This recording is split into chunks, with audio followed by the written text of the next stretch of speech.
ทางรัฐมนตรีว่าการกระทรวงยุติธรรมครับรวมรับฟังเวทีแนวทางการแก้ไข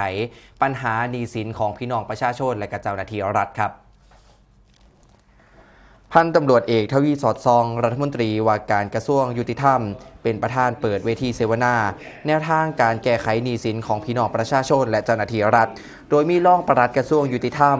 รองผู้ว่าราชการจังหวัดมุกดาหารผู้ช่วยรัฐมนตรีประจำกระทรวงยุติธรรมผู้บริหารและหัวหน้าส่วนราชการในพื้นที่เขาร่วมเพื่อรับฟังปัญหาและก็ขอเสนอแนะเกี่ยวกับการแก้ไขปัญหาหนี้สินทั้งในและก็นอกระบบตามนโยบายที่ทางรัฐบาลได้มุ่งลดความเหลื่อมล้ำของการสร้างความเป็นธรรมโดยกระทรวงยุติธรรมครับได้จัดตั้งศูนย์ขับเคลื่อนยุติธรรมแก่หนี้เพื่อเฮ็ดให้เจ้าหน้าที่นะครับที่เป็นศูนย์กลางในการคัดกรองรับแจ้งและก็ประสานการซอยเหลือลูกหนี้ในการเสวนานะครับก็มีวิทยากรจากหลากหลายภาคส่วนร่วมแลกเปลี่ยนความรู้และการแนวทางการแก้ไขหนี้สินเช่นหนี้ของเกษตรกรหนี้กยศ